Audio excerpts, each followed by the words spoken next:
beauté des salles de sport. Vous savez quoi? Il n'y a que des bonnes façons. La différence, c'est combien de bonnes façons je fais et à quelle récurrence. Pensée, action, discipline, c'est tout. La principale erreur des gens, c'est de dire j'écoute un truc, comment le faire? Lui, il a mis les prospectus. Il faut mettre les prospectus pendant 2 jours. Il faut mettre 5000. Ils suent sans EO, hein. Ils sont mouillés, ils sont trempés, etc. Au bout du 3e jour, ils disent quoi? Ça ne marche pas. On passe à autre chose. On passe aux flyers. On essaye un apéro party, mais malheureusement, sur les 10 invités qu'on a dit de venir, il y en a un qui vient. On dit ça ne marche pas. Ça ne marche pas. Et finalement, la physiologie de l'être humain va être de dire écoute Pascal, s'il y avait un 32e ingrédient, ça marcherait mieux. Je l'ai entendu. Si la boîte avait une autre couleur, je crois que ça marcherait mieux. Si les frais d'emballage étaient un peu moins chers, ça marcherait mieux. Et si, parce que l'être humain ne veut pas sortir de sa zone de confort et dire miroir au mon miroir, j'ai juste à travailler sur moi. J'ai juste à travailler sur moi. J'ai le choix. Les doigts dans le nez ou pas dans le nez? J'ai le choix. Ok? Ça vous parle un peu? Quelle heure il est? 6h10. Alors, ça vous plaît, on arrête. On continue là-dessus, on parle du plan, ou on continue avec ça, je n'ai pas entièrement terminé, mais si vous voulez que j'arrête, on passe à autre chose.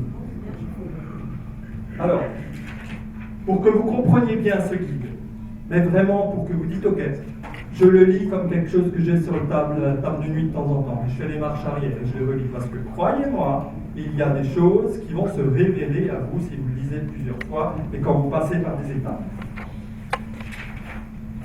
Pour comprendre ce guide, vous avez besoin de 5 mots-clés. Je vais vous parler de ces 5 mots-clés parce que si on ne s'entend pas sur la valeur de quelque chose, on est à côté de la plaque. Chaque mot, comme on l'a vu tout à l'heure, est perçu différemment. Donc il est important de s'entendre sur la définition d'un mot. Alors, le premier concept clé que j'aimerais vous raconter, c'est le concept de les valeurs fondamentales. Qu'est-ce que c'est une valeur fondamentale? Alors, on va s'entendre sur l'idée qu'une valeur fondamentale est quelque chose qui est comme dans la table d'une loi. C'est quelque chose qui est prouvé, ça marche depuis toujours. C'est quelque chose que tous ceux qui travaillent dans ce domaine utilisent. C'est quelque chose d'universel, d'intangible, qui est écrit. Une valeur fondamentale. On ne peut pas la changer. Renier ça serait exactement la même chose que de dire il y a des nouvelles antiquités. Il ne peut pas y avoir de nouvelles antiquités. Il n'y a que des antiquités. Les valeurs fondamentales, ce sont celles qui sont immuables. Si on les applique, ça marche. Si on ne les applique pas, ça ne marche pas. Alors je vais vous donner l'idée de l'agriculteur et du semeur. Qu'est-ce qu'il faut comme valeur fondamentale à un agriculteur qui veut semer pour que sa récolte soit terrible? Il y a des valeurs fondamentales qui sont importantes et il ne peut pas bouger d'un iota. Le premier, c'est il faut de la semence. Il faut qu'il choisisse de cultiver des navets ou du topinambour. Il faut une semence. Le deuxième, il faut un terrain. Le choix du terrain est crucial. Il faut du soleil. Il lui faut de l'eau et il lui faut des soins. Ce sont des valeurs fondamentales. Chacun de ces détails va conditionner, pas pour tout, mais en bonne partie, le fait que sa récolte soit potentiellement spectaculaire ou nulle. On néglige un seul de ces ingrédients, ça ne marche pas. Que vous vouliez réussir dans le sport, que vous vouliez réussir dans les affaires, que vous vouliez réussir votre vie personnelle, que vous voulez enlever des phobies, quoi que ce soit, si vous n'avez pas le squelette des valeurs fondamentales, ça ne peut pas marcher. Et encore, ce n'est pas gagné. Il va être soumis aux aléas climatiques, on n'est pas à l'abri d'un ouragan, d'une tempête, d'une inondation. Et les soins, lui-même, il n'est pas à l'abri d'un manque d'énergie, de vitalité, de donner du soin à ce graine. Alors ça va plus loin, parce que quand il connaît les valeurs fondamentales, il va se dire quels sont les détails importants pour ma récolte. Quels sont les détails importants? Si je les connais, la semence, le soleil, le terrain, l'eau et les soins, derrière, je peux comprendre, mais attends. Les soins, ça veut dire, il faut de l'énergie, s'il me faut de l'énergie, il me faut peut-être un tracteur, s'il me faut un tracteur, il faut de l'argent. Objectif, sous-objectif, moyen objectif. Maintenant, il est devant une réalité. Trouver les sous, je peux m'en passer. Est-ce que j'ai assez d'énergie moi-même? Mais s'il ne le pose pas, l'écrit pas, le dissèque pas et l'engage pas, ne peut pas marcher. Impossible. La moindre variable dans le truc, hein, c'est une pyramide. Les gens n'en veulent pas, ça ne marche pas. Le carton est trop léger, trop lourd. Ça, fini. Pas de valeur fondamentale. Quelles sont nos valeurs fondamentales? Utiliser le produit, jouer avec les boussoles, raconter les histoires. Valeur fondamentale. Absence de valeur fondamentale, marche pas. Le comprendre est un concept en lui-même. On peut se battre avec, on peut le refuser, on peut le contourner, mais c'est une valeur fondamentale. Acceptez-la et vous comprendrez. Donc, la première chose que vous trouverez dans ce book, c'est comprendre ce que c'est une valeur fondamentale. Le deuxième mot dont j'aimerais vous parler, c'est la notion de prospérité. Vous allez trouver ce mot plusieurs fois, prospérité. Alors, qu'est-ce qu'on entend par le mot prospérité? Il y a plusieurs façons d'interpréter ça. Pour moi, par exemple, l'idée de prospérité, ça a un rapport avec quelque chose qui croît, qui devient de plus en plus grand. La notion de croître, monter des escaliers, avancer, grandir, cette notion de grandir. Hein? Donc ça peut être pareil dans sa vie professionnelle, dans sa vie personnelle, dans sa vie sportive, dans ses hobbies, dans sa culture, dans tout croître. Hein? Ça peut être dans ses finances, dans ses investissements, croître, prospérer. La plupart des individus lambda, quand vous leur dites prospérité, ils pensent millionnaire, gagner beaucoup, fortune. Donc le terme prospérité, pour qu'il n'y ait pas de malentendu, et vous là vous comprenez à quel point des fois s'il y a un malentendu parce que vous n'avez pas audité l'autre, on ne peut pas se comprendre, il dit « Eh, viens devenir riche !» alors qu'il voulait avoir des résultats sur du produit pour la fuite. Mais l'inverse aussi. Si vous gardez quelqu'un 2 heures avec du produit alors que c'est quelqu'un qui a vraiment l'idée d'ouvrir un pays et de gagner beaucoup, vous perdez votre temps. Vous n'avez pas audité. Donc arrêtez de parler du produit, parlez de l'autre. Donc le terme prospérité, alors la meilleure définition que j'ai trouvée, et qui va être la nôtre, c'est la prospérité dont nous parlons est celle qui transforme l'effort assidu d'un esprit entreprenant en réalité physique, en espèce sonnante et trébuchante. L'effort assidu d'un esprit entreprenant, l'addition des deux. Tout à l'heure, on a parlé de discipline et d'action, et quand même l'esprit entreprenant. Ça ne peut pas marcher tout seul. Je dois m'engager. Un peu, moyennement, beaucoup, mais ça vient de là.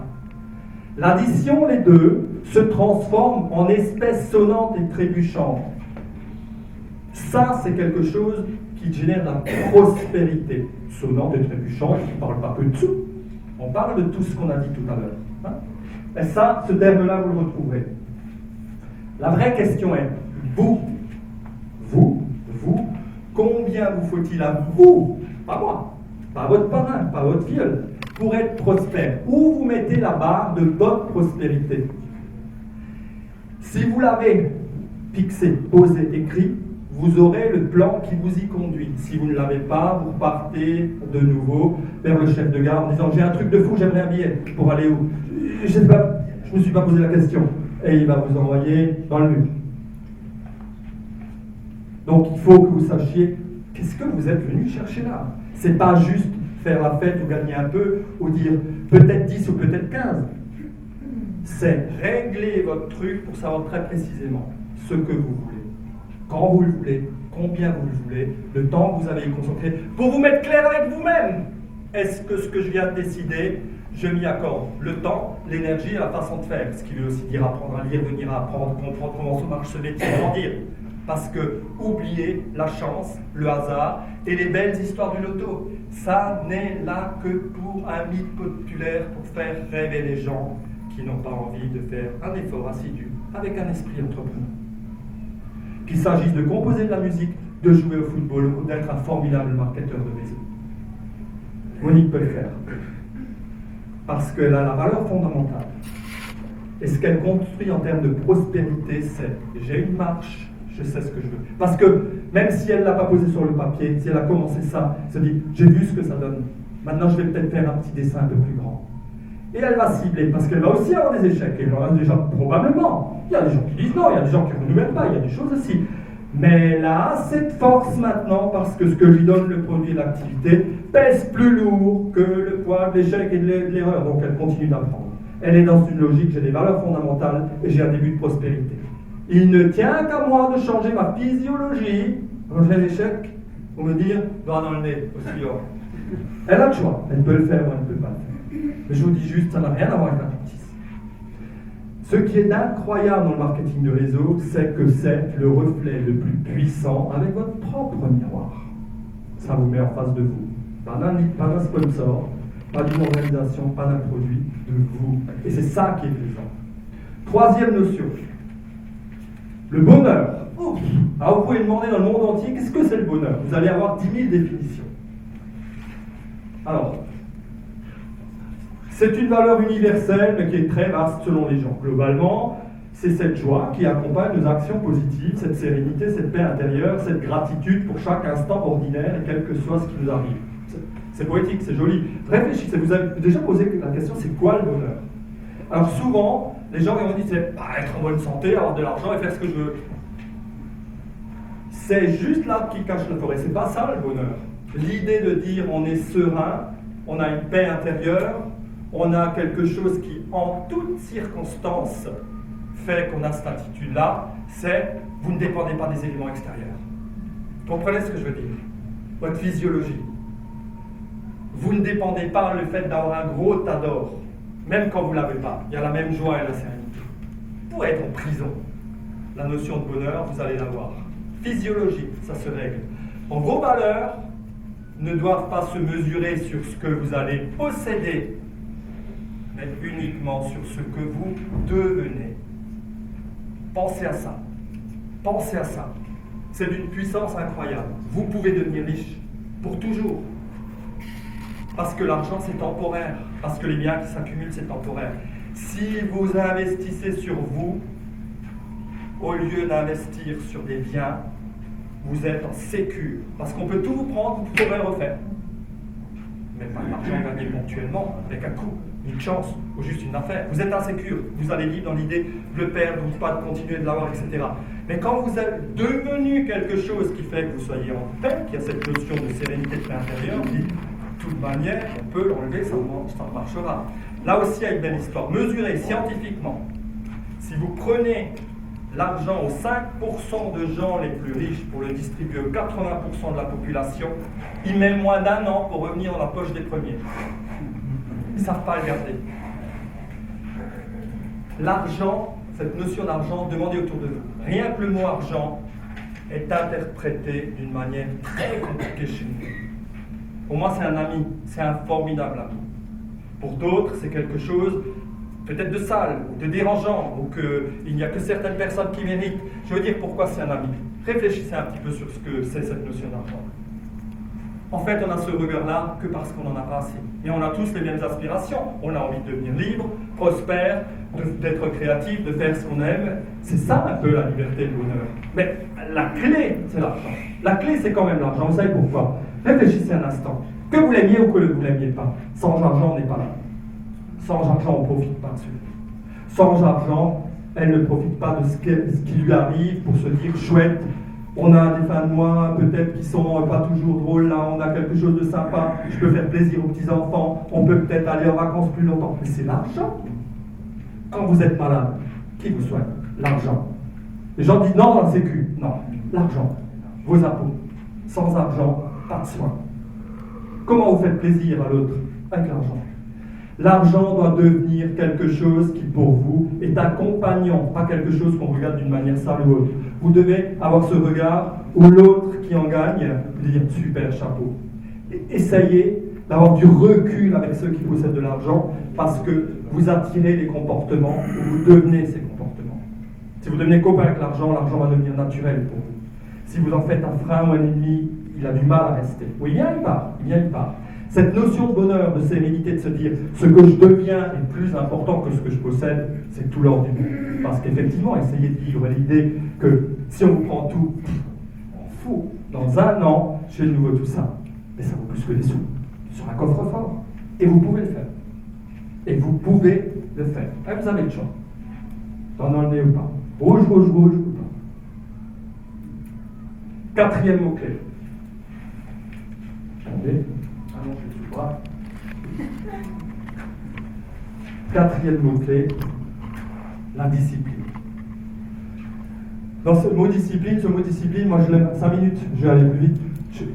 Ce mot, il fait peur à la plupart des gens. La discipline, c'est quelque chose qu'ils assimilent à quelque chose qui serait militaire, une contrainte, quelque chose qui ne va pas avec ces notions de liberté, je veux faire ce que je veux comme je veux et de vivre libre.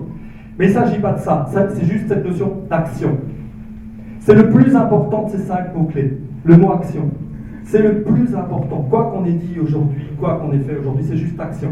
Mais vous ne posez pas la question, quelle action? Faites juste des actions. Rectifiez, rectifiez, rectifiez. Venez, apprenez, grandissez. Mais c'est juste action. C'est le seul, le plus important dans ces 5-là. C'est ce mot action et discipline. Si je pouvais, je ferais. Pas si je fais, je peux. Hein? Et le succès. Le dernier point. Vous allez entendre le mot succès. C'est un concept bizarre que c'est à la fois le trajet et la destination. C'est le trajet et la destination. Et vous avez tous entendu parler du syndrome du sportif, quand il atteint une médaille, il est déprime.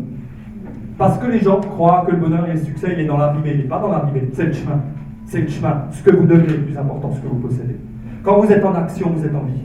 Quand vous êtes en arrêt, vous commencez à mourir. Ayez des buts, toujours, des objectifs, même à la retraite. Tous les gens savent très bien qu'à la retraite, c'est un choc terrible. On quitte la vie sociale, on se dit « chouette, je vais enfin pouvoir dormir, m'occuper de mes petits-enfants, ça dure un mois. » On déprime. Pourquoi? Il faut des actions, il faut des buts, il faut des objectifs. Si vous êtes dans cette logique-là, vous allez comprendre. Ça, c'est le succès. C'est dans le trajet et pas la destination. Le trajet. Le trajet est magique. Le trajet nous fait grandir. Le trajet nous donne de la valeur. C'est un progrès stable, mesuré, qui mène d'un objectif à sa réalisation. D'un objectif à sa réalisation. Pensez à quelque chose qui se manifeste physiquement. Ce tableau-là n'est que là parce qu'un jour, quelqu'un l'a imaginé dans la tête, a dessiné l'objectif quand il serait là, et allé voir des ingénieurs, a conçu la chose, et elle est née physiquement. Mais il y a eu action. C'est une sagesse qui fait comprendre le pouvoir de la vie. C'est la conscience des valeurs grâce à la discipline. Bon, ça m'a touché. C'est une sagesse qui fait comprendre le pouvoir de la vie. C'est la conscience des valeurs grâce à la discipline. Vous devenez libre quand vous comprenez que c'est vous et vous seul, rouge, rouge, rouge, discipline, action, qui mène à ce que la pensée devienne le vrai tableau dans la vie, pas la chance, le hasard, la loterie ou le loto, alors vous êtes libre. Parce que ce que vous devenez le plus important, ce que vous possédez, vous savez le refaire. Inculquez ça autour de vous, vous allez voir, c'est fantastique. Le succès est un état personnel, physique, financier, relationnel, matériel, spirituel, pratique et mystique. Le succès, c'est tout ça. Et ça ne s'arrête pas. Avoir du succès, c'est une façon de laisser quelque chose derrière soi pour aller vers quelque chose de mieux. Vous avez déjà entendu que les gens ont du succès, ils ont du succès aussi, ils font autre chose, ils ont du succès en ça. Ils laissent des choses derrière eux, ils bâtissent, ils construisent, ils passent à autre chose. Action, ce que je deviens est plus important, ce que je possède. Le succès, c'est passer de la léthargie à l'action. Il revient toujours le même mot, le mot numéro 4, l'action. D'un bonbon à un fruit. D'un bonbon à un fruit. Ça ne me coûte plus.